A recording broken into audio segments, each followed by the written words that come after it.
there's this guy on YouTube. I mean, you might recognize him. I mean, not even by his face, but by his name. That's right. We're talking to Bearded Brad. Yeah, we're having after it. So I'm excited. We got a lot of funny stuff to go with on this. So I hope you're ready. Get the notepads out because there's going to be a bunch of knowledge drop. All the questions are lined up for knowledge for you. So, all right, here we go. You listen to Fine and Demo Surf Fishing. Let's get after it.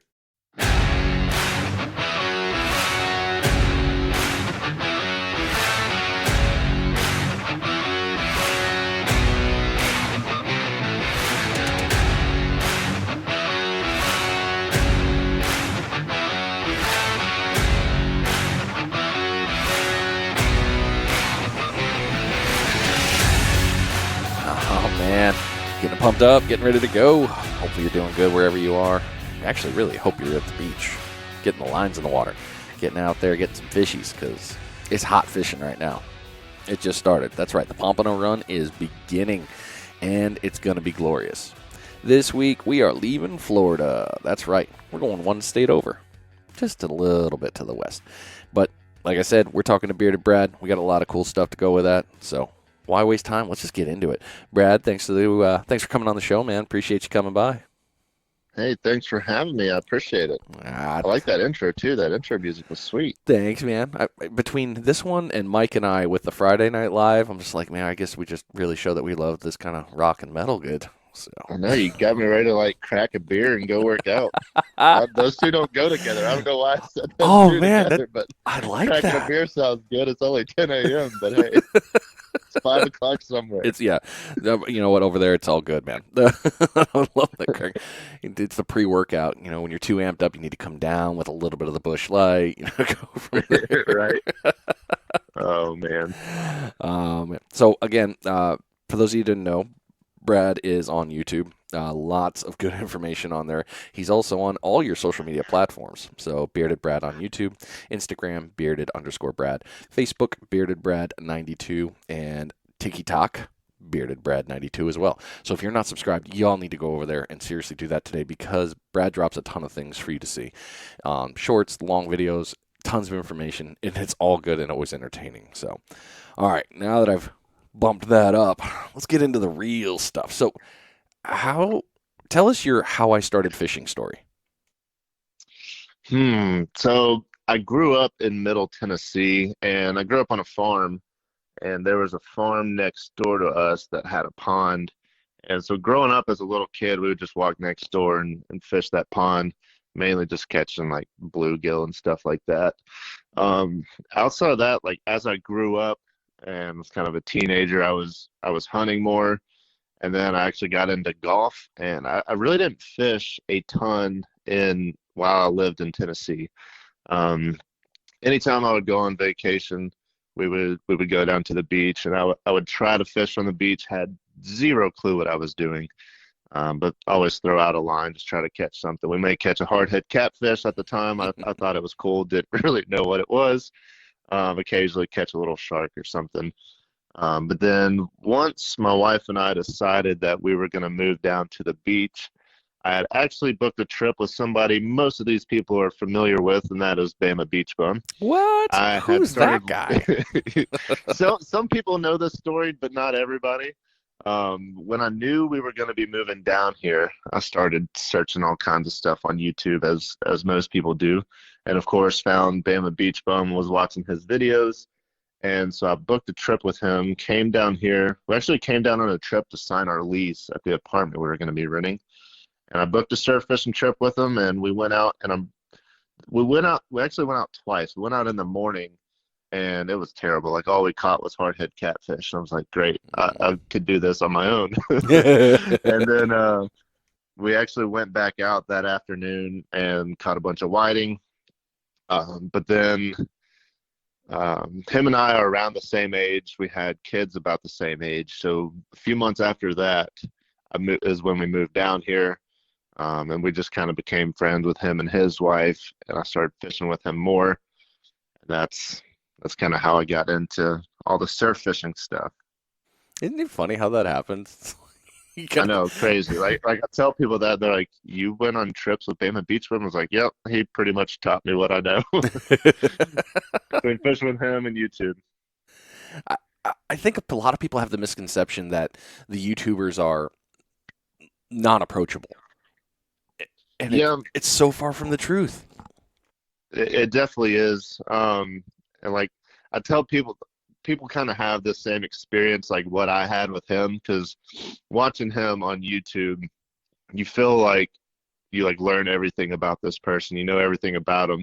And so when I went on this trip with him, I knew exactly what he looked like, the kind of car he drove, like pretty much everything. And then, but when he's meeting me, he has no clue who I am. Yeah, it's not And creepy. so like Not I even a get to little. have the same experience the other way around now, and I get to meet subscribers and stuff. Like we pretty much we let these people into our lives, and they know majority of stuff about our lives. And but it is really cool being able to meet these subscribers and hear their stories and how much we help them learn stuff, or we're kind of like a good way for them to kind of get a release and get out of their crazy 9 to 5 jobs and to hop on YouTube. And they may be up in the Midwest or somewhere freezing their butt off throughout the winter, but they're enjoying what we're doing by watching our videos. So it's really cool. Uh, yeah, it's funny. No one's ever explained it like that, but when you say it like that, it makes absolute sense because uh, when I don't know if I told you, so I was in mid Tennessee. I was in Springfield Hmm. when the pandemic started, and I, I sucked at fishing. I mean, I have no problem admitting that I really sucked. And Yeah, then I did too. it's something about that area. I don't know what it is, but the YouTube took me out of the pandemic while all you guys were down here fishing, and Matt's channel, Tony's channel, a couple others really got me like, oh man, I want to do that. And then coming down here and I started surf fishing, I was like, okay, I get it. Then I started meeting everybody, and I'm like, huh, huh, this is such a great escape. Now we're living it. Hmm. Crap, we need to share this. Absolutely. So all of you that are out of towners, when you come, if you have a bad day, just watch the show, listen. We'll take you away from the bad, even for an hour if we can. We'll take you away. We'll bring you some fish. It'll be okay. Now come down here and visit and book a trip. Then it'll be really good. Absolutely. So speaking of that, um, you're getting really heavily into guiding now. Is that correct? I am. Yeah. I started doing some guiding last year. I did still have a full-time job, so I was trying to run some in the afternoons and then on the weekends. And then this year, I am going full-time into fishing. So between YouTube and running the guided trips, I'm staying pretty busy and getting booked up on those trips. So I'm excited. It's been good. Yeah, We're kind of getting right at that point. Like it's tough doing guided trips throughout the winter. One, because fishing is terrible. We yeah, do get a few good days here and there, but also there's not as many people coming down here on vacation, so there's not as many people booking the trips. But we're just getting into that time. Spring break has started. More people are coming down, and the schedule is filling up. So looking forward to this year. yeah. Y'all better book soon. Don't worry, we'll get all that info to you here shortly. But what got you? I guess what was the catalyst that made you say, "All right, that's it. I'm ready. Let's start guiding." So again, initially, like when I first moved down here and fishing with Matt, Bama Beach Bum, and just like seeing what he was doing, I was like, man, that would just be awesome to fish for a living. When I first moved down here, I had no desire to do YouTube or anything. It wasn't even never even crossed my mind. But then fishing with him, Scott Kennedy, and a few other guys around here, I was like, yeah, I'll just start a YouTube channel, whatever. And then as I did that, it all sounds nice getting started, but then when you actually start doing YouTube and you realize how much work it takes to make any money, you're like, okay, it's not very feasible that I'm going to be a full-time YouTuber right away without doing something to actually provide for my family. Um, and so Matt was doing guided trips, Mad Dog fishing, kayak and canoe. There's a few guys down here that do guided surf fishing. And I was like, I'll give it a shot. I'll try to run a few trips. And so I did. And then now I was kind of getting fed up with the job I had. And so I'd quit my job and started working for myself. I got a background doing flooring. And so I started working for myself again last summer. And then that allowed me a little more flexibility when the fishing was good. I could get out there. I could kind of work around guided trips as well. And then really this winter, like around Christmas, I was like, you know what? I'm tired of being in the flooring industry. It's a lot of work. I'm 30 years old now and working in flooring since I was 20. It's like 10 years on my knees, and it's it's stressful. And I was ready to do something different and decided to go all in with it. And so now here we are, full time guided fishing and YouTube. Nice, dude. You're right. Manual labor, I mean, it's great in our 20s. But once you Yes. get past that number two into the three, it's like, why are things hurting more? Yeah. Like I can't get out of bed in the morning without like popping my knees and my toes and my back and like uh Like, there's no like I still feel good enough. I could continue to do it if I needed to, but if I keep putting all this on my body, by the time I'm 40, I'm not going to be able to move. yeah, no, yeah, you're right. Not that dragging a beach cart down the beach is a whole lot easier, but No, it rolls. it's more fun At least there's like an ends to that. Like, all right, just 200 more yards, and everything is gonna right? be golden. For sure. So, what do you like so much about guiding? I like being able to share the experience and kind of teach these people. Majority of the people that I take out fishing either one have no idea what they're doing and just want to learn something and catch something, and those are awesome. Or we're coming out with some kids that have never been fishing, and that's the best. Anytime you can take a kid fishing, it's like the coolest experience in the world. I've been able to do that with my own kids, and then taking out other kids coming down for spring break or whatever it may be, taking young kids out and just teaching them how to fish. And I mean, they get excited over the hard hit catfish or the tiny whiting or the ladyfish, some of the stuff that we go, oh man, I don't want to catch another ladyfish. But these kids just eat it up. And it's really a cool experience to share that. And sometimes we kind of forget, like, we live down here, we do this every day. So sometimes we forget how cool of an experience it can be to go catch fish from the beach. It's just like an everyday thing for us. But for these people, like some of this is like a once in a lifetime thing for them or something they only get to do once a year. So being able to share that experience and help these people be successful and doing it is it's pretty awesome. Yeah, man. And that's so cool that you're doing that for people now. Oh man, I'm like full time too. I'm excited for you. I don't even need Thank to you. be, but I'm I am. looking forward to it. It's a little stressful. I do have three kids and one on the way, so I got a lot of lot of mouths to feed. But That's true. I think it should be good. Congratulations on the next one coming, by the way. Thank you, thank you. Yeah, man. So what has been one of your favorite memories on a guided trip?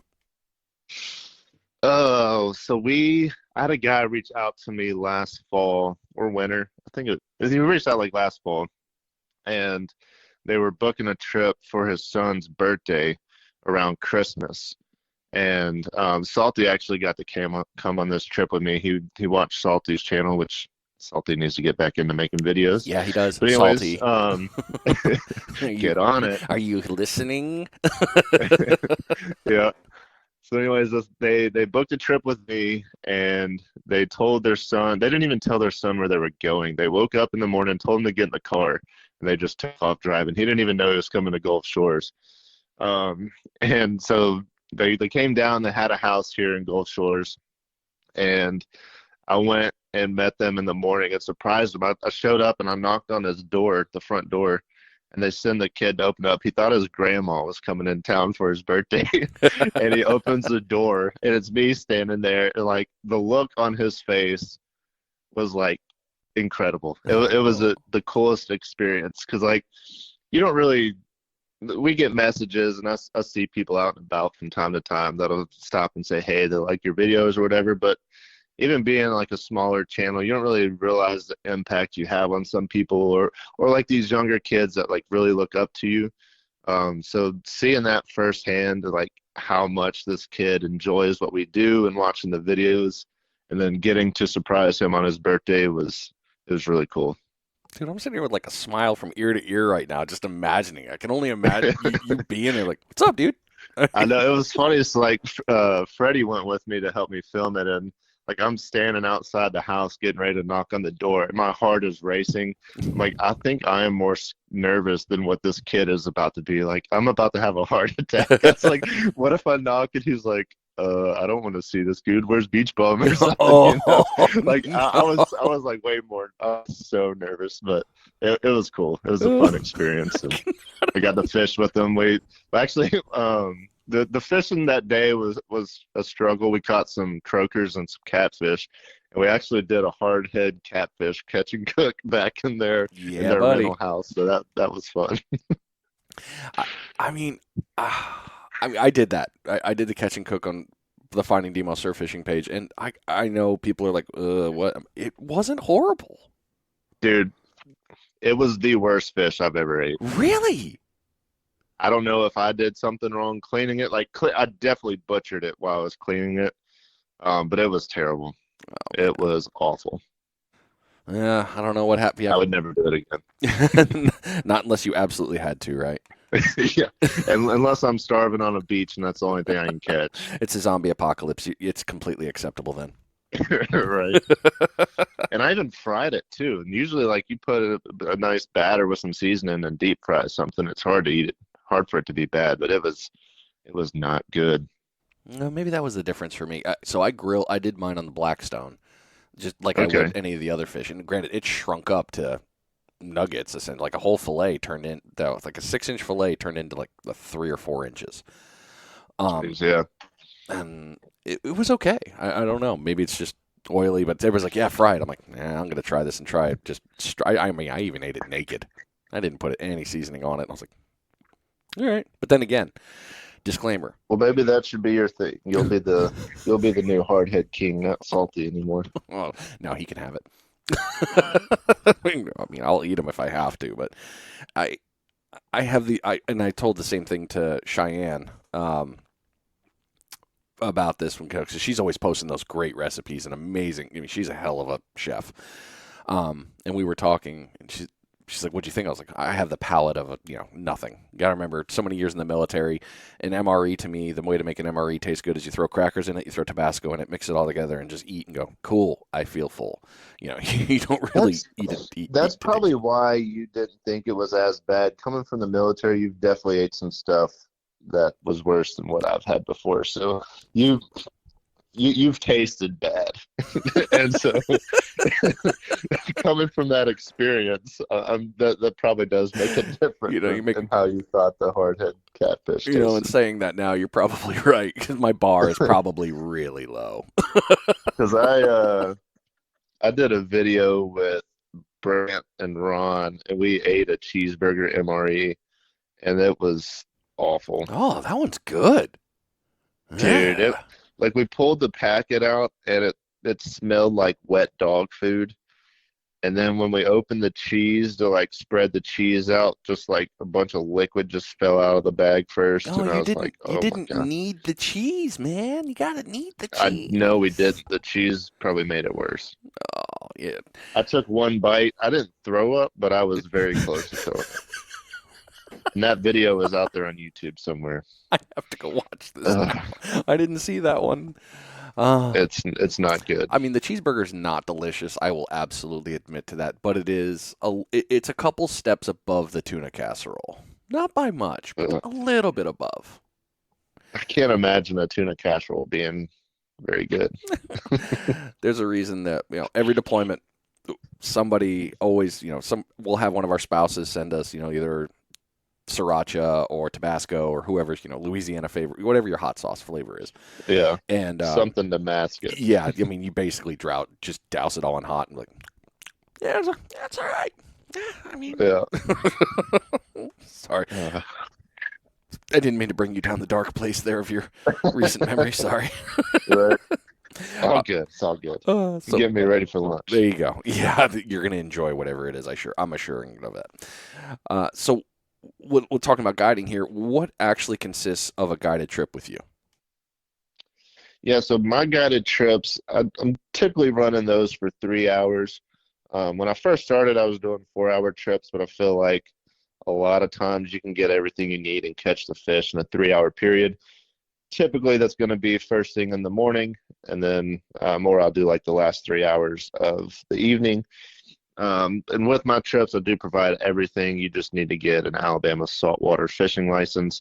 So I'll have all the rods and reels, all the bait, and I'll send you a location, usually the day before, just kind of depending on where the best bite has been. I'll meet you at the beach, and then kind of depends on your experience level, what the person is wanting to get out of the trip.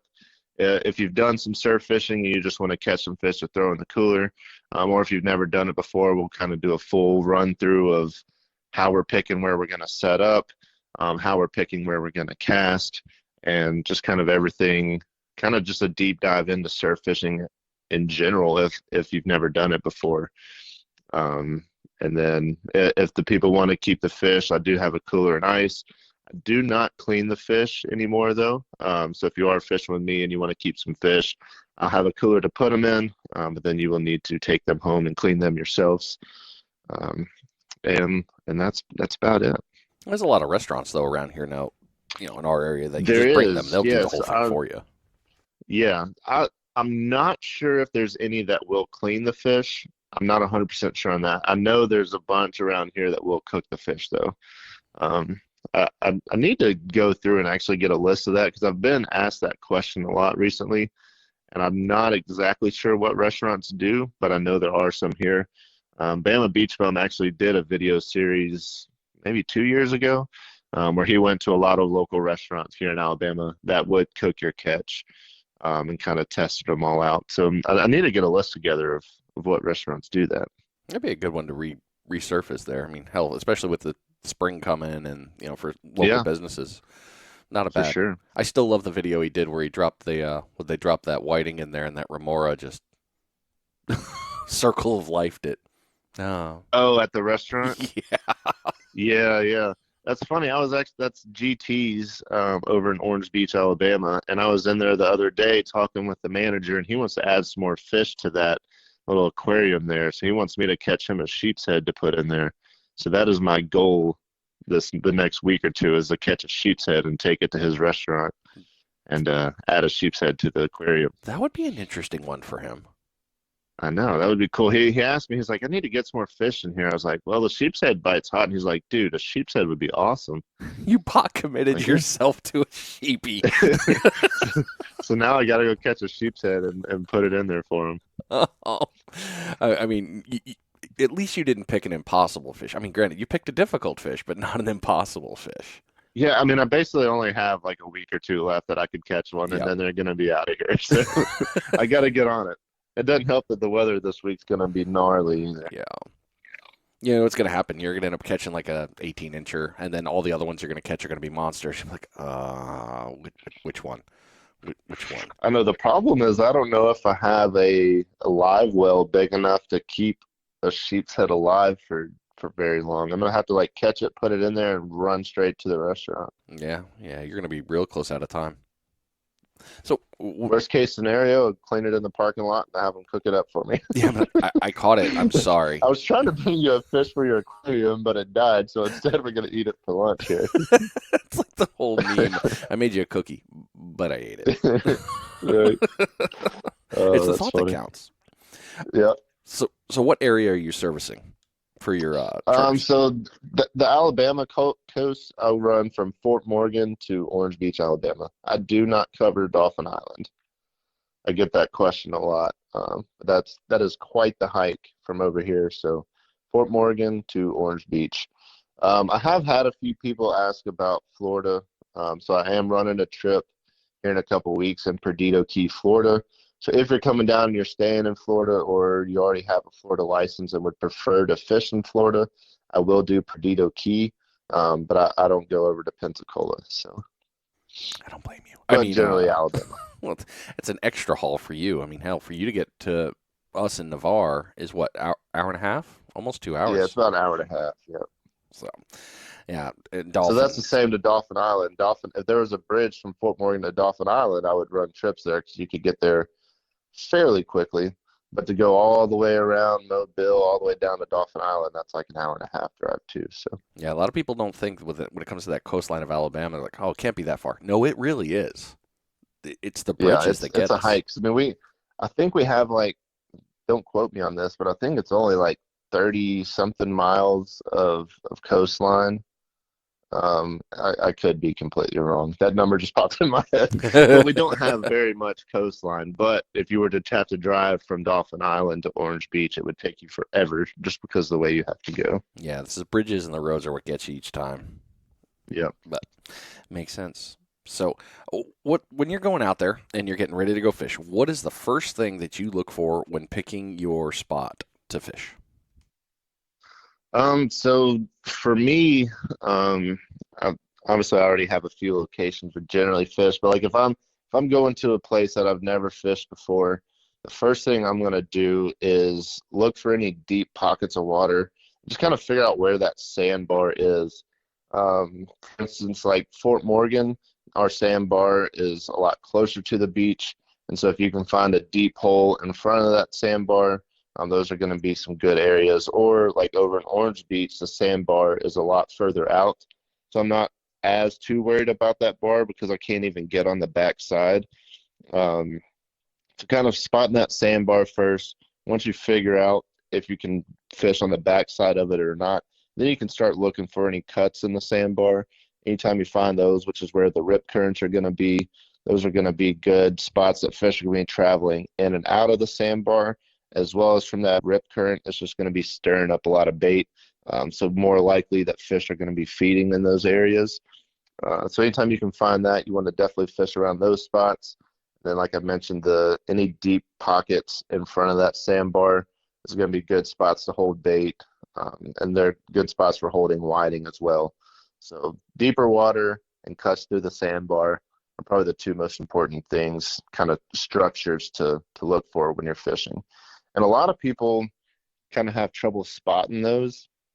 Majority of the time, or pretty much all the time, waves are going to be breaking over shallow water, and then the waves are going to be building back up over deeper water. So if you see waves breaking, that's going to be over top of that sandbar, and then as you see the waves start to build back up, that's going to be over those deeper pockets. And then also, if the sun is up, it's a lot easier to tell, but the lighter colored water is going to be shallower water, and then darker colored water is going to be a little deeper. Nice. Speaking of that, hey, everybody, it's been 25 minutes. Actually, 27, but we're not counting. But 25 minutes, that means it's time for a bait check. If you haven't done your bait check yet, make sure you do it now. Hopefully, you've caught a bunch of fish by now. Hopefully, you're actually back in the car with your limit and you're listening to this on the way home. But either way, make sure you check that bait. If it hasn't been working, switch it up. It's time to throw on something else. All right, sorry, as I digress. So, um, when you're talking about the deeper water and the cuts there, like that too, rips. I love a rip. I mean, that's my favorite thing to fish on. What about you? Yeah, yeah. Anytime you can find those rips and the sandbar, there's definitely going to be beneficial. One, just from like I said, fish traveling in and out of the first trough out to the backside of the sandbar, but those rip currents through there just stir up so much bait. So if you can get in one of those, I don't want to say you're guaranteed, but it's definitely going to increase your odds of catching those fish. Because sometimes, like when pompanos start running through, if they're a lot of times they're either going to be on the back side of the sandbar, or if they're on the front side, they're generally going to be running the same area. So if they're all running on the back side of the sandbar and you're having trouble catching them there, but if you can fish in front of a rip right there where they're going to be cutting through that sandbar, it's going to be much more likely that you're going to be able to catch these fish as they travel into the first trough right there. Yeah. Oh, I love that highway cut. It's like, oh, we just put a bait here, one there. Go ahead. You guys all eat. It'll be okay. Just come to me. Absolutely. So, how are your rigs set up? What are you using for your rigs and well, I mean, I'll throw it all together too. And your bait setup. What do you normally do? Yeah, so I use all of Salty's Pompano rigs. I'm sure most of the people are familiar with him by now, but pretty much all use that for Pompano. I will change it up a little bit for whiting. If I'm fishing specifically for whiting, I'll do a single drop rig, and I'll usually bump that down to a 10-pound fluorocarbon, usually like a size 2, sometimes even a size 4 circle hook, or just a little bead, little piece of shrimp, and that is usually money for targeting whiting. But as far as pompano, which is kind of what we're getting into right now, I'll run a Salty's pompano rig. A lot of people ask about the colors. It changes literally day by day. Sometimes the Hmm. pompano went green or maybe white or maybe orange, whatever it might be. So when people are asking about that to order rigs, I always recommend getting as many different colors as you can. If you can afford to buy, I think he typically has like 10 different colors. If you can afford to buy all 10 colors, just do that. And that way you can have as many options as possible. And same goes with the bait.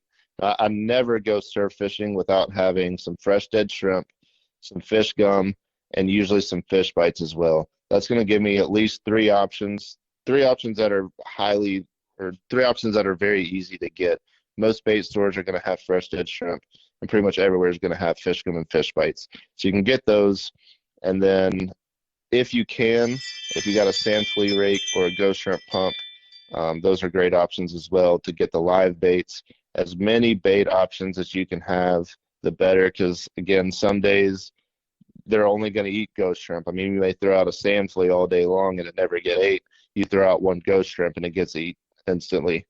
So you pompano can be finicky, sometimes not. Sometimes they'll eat whatever. But I like to have as many different color options for the rig and as many different bait options. That way I can present it in as many different ways to kind of set myself up the best I can to catch some fish. Ghost shrimp, though, that's the one that I think a lot of people are like, well, how do you get it? There's a lot of videos that have been coming out, but you need to plan Yep. for that. Yep, absolutely. You do. It's best to be low tide. If you can get low tide with a north wind, it's going to be fairly easy. Of course, clean water. Y'all don't have to worry about it as much over y'all's way, but here in Gulf Shores and Fort Morgan, especially coming out of Mobile Bay, we get a lot of dirty water. Yeah. So if the water dirties up, you're not going to be able to see them. If the waves are picking up too much, you're not going to be able to see them or even get in the water hardly. So you definitely got to pick your days.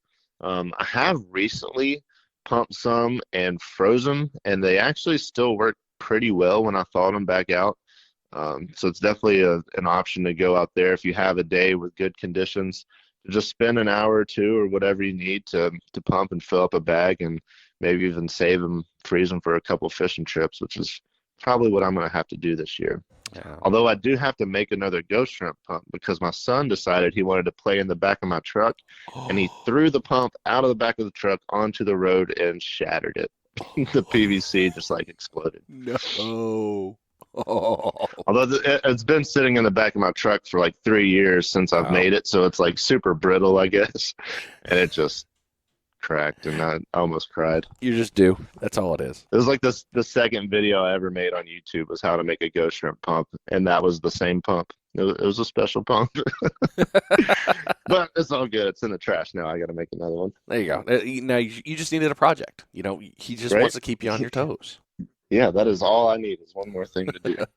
So when we're talking about rigs as well, there's one piece that is important, I think, to add in there is sinkers. I talk about them every Hmm. now and again too, and we have so many different ones. What do you like to use? So I usually use just a pyramid sinker. I think you may call them a storm sinker. So some of the ones I Yep. have actually have almost looks like the threads on the bottom of the pyramid. I think those are actually considered the storm Yeah. sinkers, maybe, Yeah. Those are the storms. Yeah. or just a regular like slick pyramid sinker. That's what I typically use. I do like to throw Sputniks. I don't have very many of them. They are a bit pricey, and when you sling them off, or if you get cut off by something, it kind of hurts the heart a little bit. Oh yeah. So I don't really throw those unless I absolutely need to. So generally for me, if I'm throwing a whiting rig, I'm gonna be throwing a 1 or 2 ounce weight, and then if I'm throwing a pompano rig, depending on conditions, like 2 to 4 ounces. For me, I don't feel like I hardly ever have to go over 4 ounce. I know some guys will throw 5 and 6 ounces. I don't ever really feel like I'm in a situation where I have to have 6 ounces of lead. And if it's that rough, I'd probably rather be at the house than trying to battle the current and all that anyways. So I personally don't even own anything over a 4 ounce. Um, and if it is that if the current is real bad, but it's not necessarily huge waves, and you need that heavier weight to just help keep you down, you can throw the Sputnik weights, and that's where I'll throw like a 4 ounce Sputnik. And so if that current is just ripping, but it's still fishable because the waves aren't too bad, you can throw that Sputnik to help hold you down. But for me personally, anything up to 4 ounces is generally what I'm throwing. Yeah, anything heavier, I agree with you. I mean, I throw fives just for the distance with the Okumas, but it's never for if a five moves, I'm moving to the car. Yeah, yeah, for sure. I'm done. So, what made? I mean, I guess I kind of asked this already, but maybe I didn't. What made you actually want to start a YouTube channel? I mean, we talked a little bit about it, but what made you just be like, you know what, I'm doing this. I want to. Yeah, so being down here and kind of becoming friends with Matt and Scott Kennedy, and I've met Greg with Mad Dog Fishing, and just fishing with all these different guys that were already filming and doing YouTube. Um, the more I just hung out with them and saw them doing it, and they were kind of trying to talk me into it as well. And I had like zero personality for YouTube. I'm shy. I have a very monotone voice. I hate public speaking. And so I have no idea how to edit. I don't even know what editing is. I don't own a camera. like the worst way to start off as a YouTuber. Like I had nothing going for me. And then finally I was like, you know what, whatever. I'll just start one. And so I did. And like if you go back and watch some of my first videos, I'm like hardly ever even talking. I'm just reeling in fish. So you're literally just watching my hand reel in a fish. And like today I caught a whiting. I don't know. I have some pretty terrible videos out there at the beginning, but it's been good. It's been a good opportunity to meet people and to, I guess, kind of get myself out there a little bit. It's easy to kind of sit back and I don't really know the word I'm looking for, but like open up a little more, kind of get out of the box and not be so shy. Yeah. So it's been good and it's been fun. I mean, your earlier videos, yeah, you Ricky Bobbied it a couple times, but I mean, it wasn't that bad. Yeah, yeah. Well, better than I could have ever done. I know that's for sure. So, man, I love it.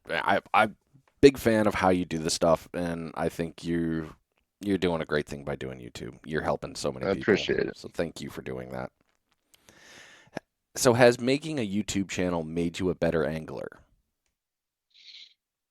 I would say yes, because having a YouTube channel, if you're wanting to grow on YouTube, if you ask anybody, they're going to tell you the number one thing is consistency. You have to be consistent. And I know a lot of people like that's not what you want to hear. You're looking for some like magic code to crack and how to make it on YouTube. But honestly, being consistent is the number one thing. And so when it comes to that, like fishing throughout the winter when fishing's tough, but I got to be consistent and I got to post like bare minimum. You have to be posting at least once a week on YouTube. And so when fishing's tough or you still got a full-time job and you're only able to fish 1 or 2 days a week, whatever it may be, it is going to force you to do some things that are probably out of your comfort zone, maybe some things you've never done before. So kind of being forced into like I have to have a video is going to force you to adapt and to learn new things and to try new things fishing and just try to basically do whatever it takes to be successful because I have actually posted videos on my channel, like a fishing video where I did not catch a fish, but obviously I tried to limit those videos. So if you go out and you're not catching fish, it is tough to get a video out of it. So I would say yes, it has made me a better angler because I've been forced into situations where like I have to go make something happen and you just got to figure out whatever it's going to take to catch a fish and make a video. Yeah, that 10-minute It's video is also probably 8 doing hours. YouTube's also allowed me like more opportunities in different areas and opportunities with a kayak or going out in a boat with some buddies or whatever it may be. So it's also opened up more opportunities and allowed me to do more fishing outside of just surf fishing. Surf fishing is definitely how I started. Still kind of my primary type of fishing I do on my channel. but I've definitely expanded, and with YouTube has definitely allowed some of that and some of the traveling to happen. So Yeah. it's And been cool. and it was a good shot this year with the kayak. I mean, you did happen to catch something really, really nice. By far the coolest catch of my life. That was like the crazy experience. I literally had this kayak for like 5 days, and I caught a freaking tuna in the Gulf of Mexico. Like I've caught blackfin tuna before. We did an offshore trip a few years ago. And I caught them like 100 miles offshore in a boat, which was still cool. But going out in the Gulf of Mexico in a kayak, which I know a lot of people do it, it's not super out of the ordinary. Um, but taking a kayak out there and catching a 20-pound tuna in a kayak is it is a once in a lifetime experience, and that was again by far the coolest catch I've had so far in my life. While staring at the guys on the And pier. just a cool experience. Like it's not the biggest fish I've caught or anything, but to be in a kayak by yourself in such a huge body of water, being pulled around by a fish, and then having to gaff this fish by yourself and land it in the kayak, like everything is when you're in a kayak, everything's like so personal, I guess. Like it's more finesse. You got to control yourself. I don't know. It's just a whole nother experience, and definitely something I'll never forget. Oh yeah. I mean, you're on the water, literally ass in the water, a little bit Yeah, above it. You have to maintain buoyancy, balance, while still pulling this monster that is pissed off that you yeah, cooked it. yeah. But still, And the day I caught mine, we went out the day before, and I went with Beach Bum, and he caught his like 15 minutes after we started trolling. I'm like, yeah, of course that's his luck. of course. Not to mention we had to drive to Navarre for this, and the bite is only hot from sun up till about 7:30. And we already talked about this earlier. I live an hour and a half away. So to be on the water by like 5:15, we were having to leave our house at like 3:30, I think. I had to do that 2 days in a row, and then I ended up catching mine on the second day. But our second day out there, it did start to get a little choppy. So now I got like waves crashing over the bow of the kayak and got like 4 inches of water, and I'm like, oh god. But I better it catch. was fun. But yeah, I mean, so have you eaten the entire thing yet, or you still got some? Yes, it's gone. There you go. So good. I don't know if you like sushi, but we made some homemade sushi rolls, like fresh sushi. We sliced it up and did some sashimi, and then also did some seared tuna. Oh, it was so good. Oh, sounds good. I Yeah, want to go catch another one just so I can eat it again. I hear you, man. I mean, next year, I know I'll be out there. I got the kayak, and Yeah. like I'm going for this because, and yes, I do. I am a huge fan of sushi. Our local place, Navarre Samurai, they just did a sushi making class, and Jen and I went for our anniversary. And I was talking with the manager and the owner, and I was joking with him because the tuna run was still hot. And I was like, "Well, hey, man, I'm going to go out and catch a tuna, and I'm just going to bring it in." He goes, "Oh, you bring that in, we'll have a party." I was like, "Oh, don't mess around with me, man. I can Right. eat a lot of tuna. I'm a big boy." Heck yeah. I know, like after I caught it, like I didn't really have a plan on doing a sushi roll, and then I was like trying to figure out what to do for a video, and I was like, I love sushi. I wonder if we could make sushi. And so I just watched a couple videos, and we went to the store and bought some stuff, and it actually like I had no idea what I was doing. If you watch the video, it turned out and it looked really good and it tasted amazing.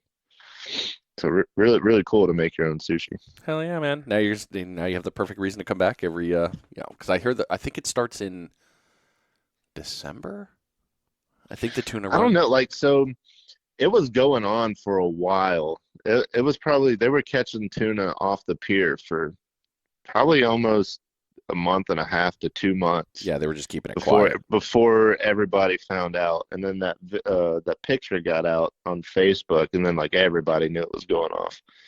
But I didn't have my kayak when they started catching them, so I'm like debating whether or not I want to go try to catch one off the pier, which is obviously a whole lot more difficult than on a kayak because one, they got to come up to the pier.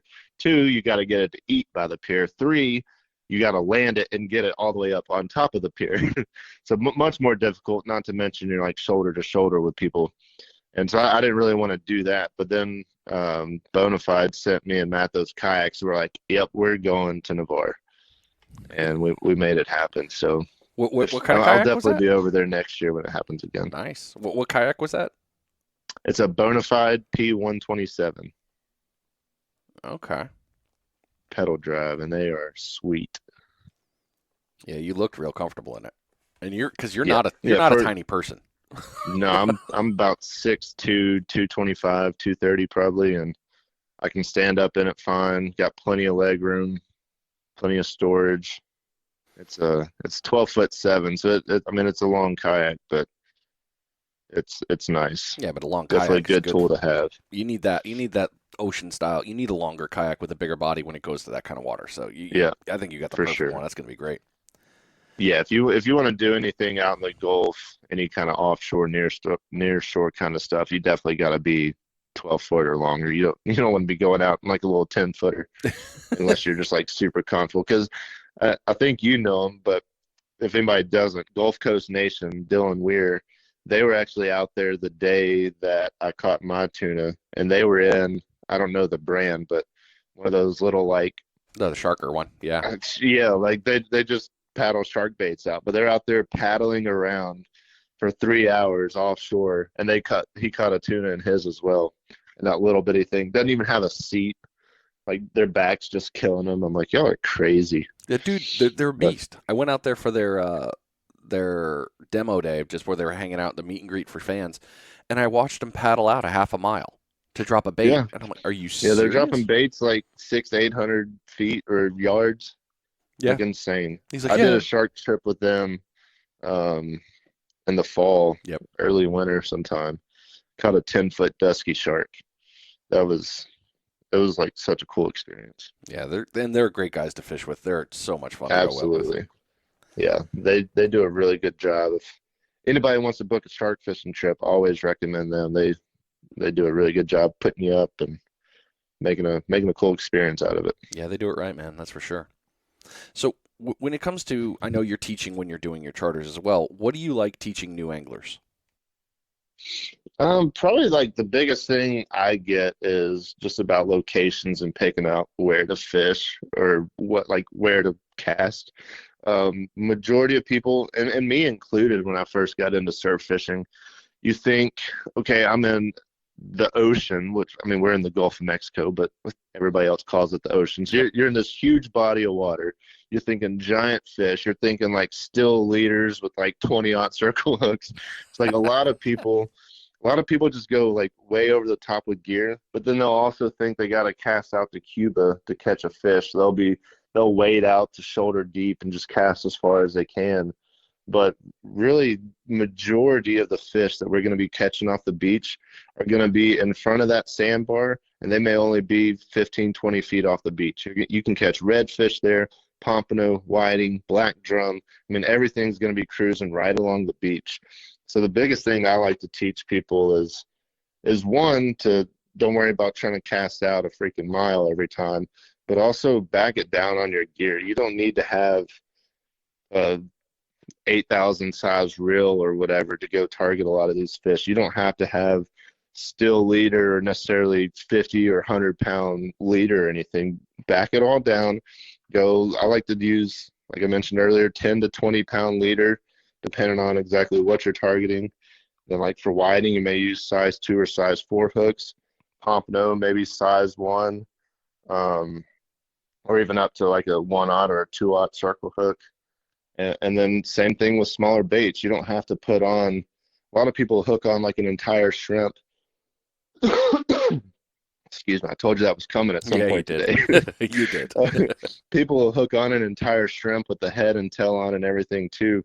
But just knock that presentation down, pop the head off, the tail off, cut it just big enough to cover the hook, and just give them a nice light presentation. And that's usually gonna be key for that. You don't have to go over the top on gear or any of that, and you definitely don't have to cast a Cuba.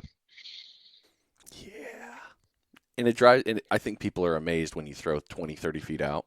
Like even just a Yep, real close hole, and all of a sudden they're logging in on a, you know, 13, 14-inch whiting, and what the like they're here. They come here I to know it. eat. It's sometimes I even like will amaze myself. Like sometimes you literally catch these fish where the waves are breaking at the beach. You're like, how are they even there? Like you're just basically tossing the line out. You're not even really having to cast. Hmm. But and a lot of times when the water warms up and those pompano will come in, and when those waves come up and you got the sand fleas getting washed up, those pompano will come right on the beach and be picking up those sand fleas. I've seen it where I've not seen it yet with a big pompano, but I've seen smaller ones come up and almost get left on the beach and like flopping back to get in the water because they're coming so high up to feed. So I mean, you literally can catch them right off the beach. The weird thing that for me that I learned not too long ago, I think it was last fall. It might have been, yeah, right after the fall. When I was scooping sand fleas, I started seeing them because they went from the nice flat, they went to the first part of the shore monster. Um, you get close and they were there and they booked it. They just went out and I was like, okay, now I see how the fish are getting you. Like, all right. And it was like the perfect science lesson for me to see. The sand fleas are going to try to swim away to get away from you, but they're going to go out in the water. They're not going to go other ways. That's how, and the Right. pomps and all those other ones, they're coming looking for that. They're looking for that one that's like, oh, I'm home free. I can just go swim away. Yep, exactly. Uh, what do you wish a new angler would do before ever starting to surf fish? Search bearded Brad on YouTube. Goes without saying. No, I mean, just do the research, whether it's me or whoever. I mean, there's plenty of videos on YouTube now. If you just look up surf fishing and then type in whatever location you're going to, I guarantee you're going to find a video and it's going to have some good information for you, as well as figure out where the local tackle stores are now. I know y'all have some great ones in your area, but there's some really good ones in our area as well. J&M Tackle or Sam's Tackle over in Orange Beach. They got some really good guys in there that are going to help you with anything. If you need a location on where to start, they're going to tell you a good beach access. If you need rods and reels, baits, whatever it may be, the local tackle stores are going to give you a lot of good information and just kind of help you set you up for success. And like I mentioned, you can find a video on YouTube about anything, so you can find plenty of good information out on there as well. Yeah, man. So, And make sure you know your regulations. yeah, I was about to The say, the, the remember your best app video to recently? fish. I What's that? was gonna say regulation. That was gonna be my next one about regulations because you had a very good video about the uh, fishing Different game. apps. No, no, no, the fishing game app Or where they were just off by a day, knowing the yep, yep, regulations. yep. Yeah, so Fish Rules, it's one word, Fish Rules. It's a really great app. You can set it to your GPS location, so no matter where you are, it'll work. It also runs off satellite, so if you are fishing offshore, it'll know what waters you're in. Because sometimes it can be tricky. I went out, it's probably been a month ago or so now, but we went out of Perdido Pass and Orange Beach, but we kind of worked our way east a little bit. We actually ended up fishing Florida, which can be a big difference. There's a lot of different regulations in Alabama water versus Florida water, and then you can also be in federal water. So there's really three. If fishing out of Orange Beach or Florida, if you're right on that border, you could potentially be in one of three different bodies of water, whether it's Florida state water, Alabama state water, or federal waters, all of which could have a little bit different regulations. So having that Fish Rules app that'll know where you are works really well. Hmm. Avoid those fines because they're real. Because you could use that fine money for something else, like a new rod or a new reel. Right? For sure. Nobody wants that. Nobody No, wants to be paying fines. no, it hurts. Why do you think that uh, surf fishing has become so appealing to so many people?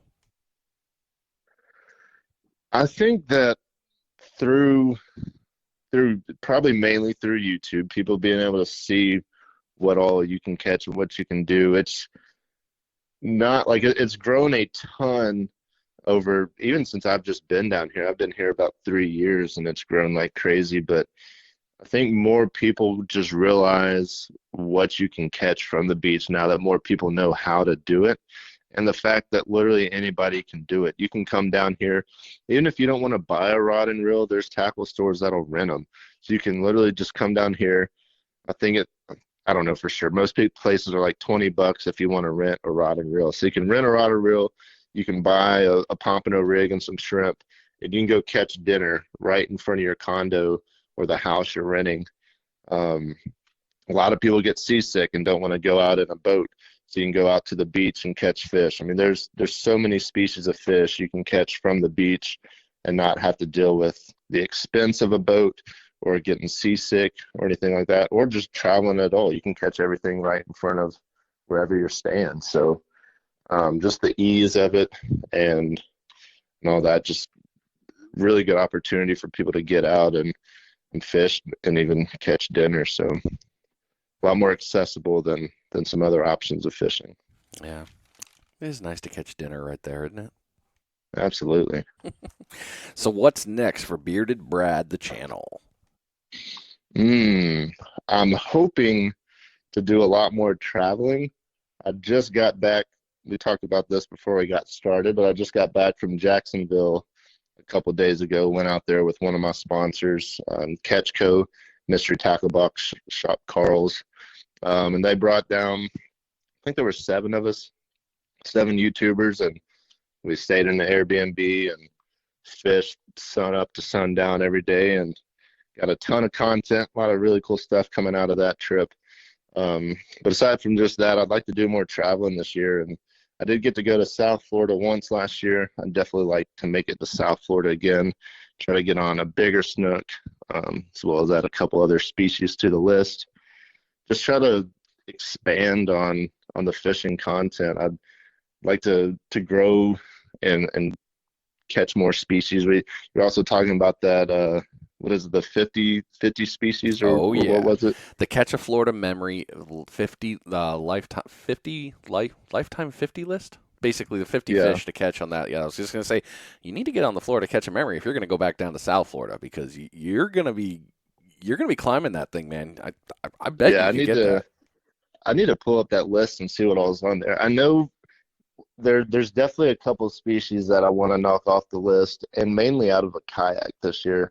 I want to catch a tarpon out of the kayak, and I want to catch a cobia. The cobia out of a kayak Ooh, might be a little difficult. Well, both of them would be difficult, but cobia is easier, like sight casting. But I'd love to catch a cobia and a tarpon. Those are 2 fish I've not caught yet. I did hook a tarpon last year. I just got broke off at Gulf Shores Pier because the pier got destroyed from the hurricane and they haven't fixed it. hint, hint. But If you're listening, people, hint, hint. yeah, get on it. Fix the pier. Seriously, so I hooked this fish. I don't know if you've ever been to Gulf Shores Pier, Not yet. um, but I was closer to the beach from like where the bathrooms are, so I wasn't that far down. I was in front of the sandbar because I was sight fishing and I was waiting on a tarpon to come through. 2 tarpon came in. I threw at them.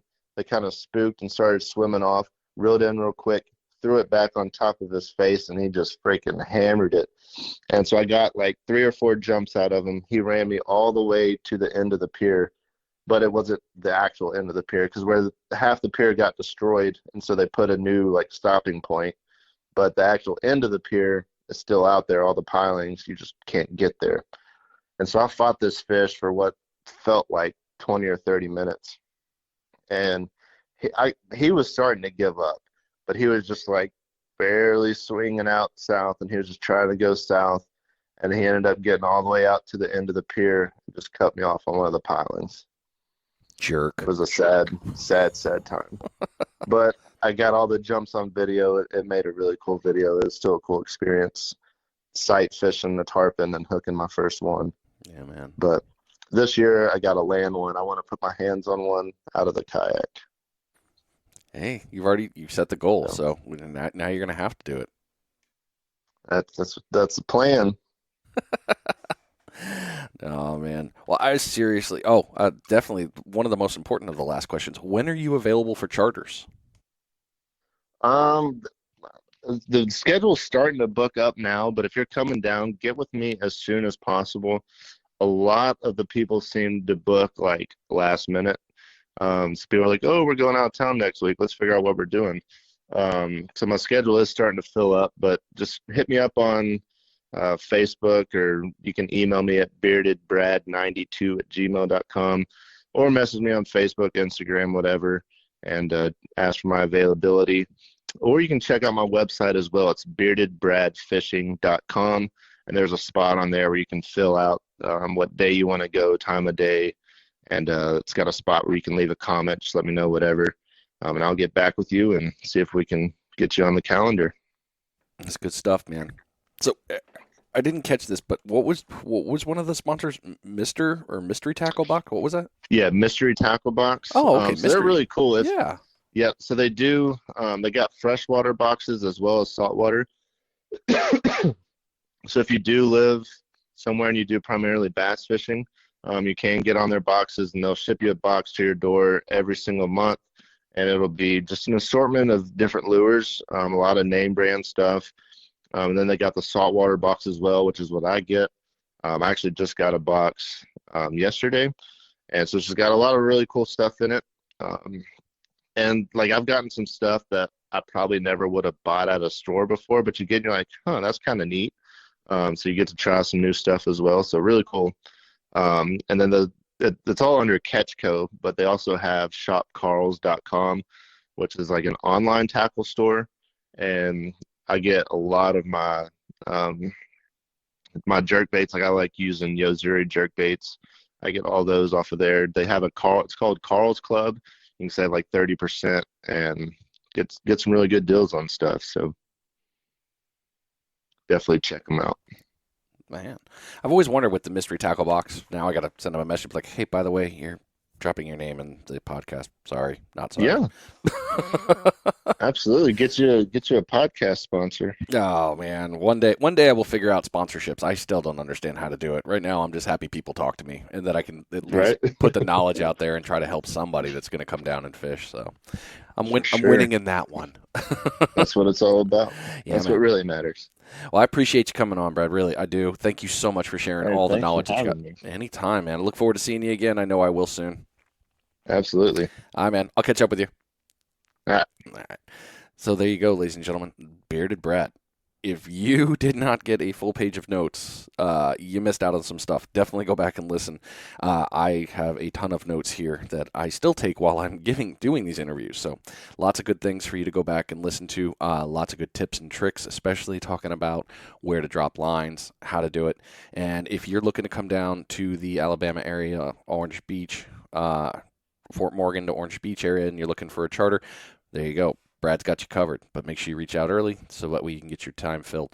So, well, I appreciate you all sticking around. Thank you so much. If you haven't been to Brad's stuff or any of his channels or anything, make sure you go on over there, give a like, subscribe, and follow. It's always got good knowledge. He's always got good knowledge coming out there, and it's some stuff you don't want to miss. Same for me on Finding Demo Surf Fishing. If you just found this helpful, like it, share it, subscribe it, let somebody know, hey, I learned something cool, and that's the whole point of this channel. Hopefully it's bringing you something. So I appreciate you. We'll see you next week. Take care of yourselves. Get out there and fish. You've been listening to Finding Demo Surf Fishing. I'm out.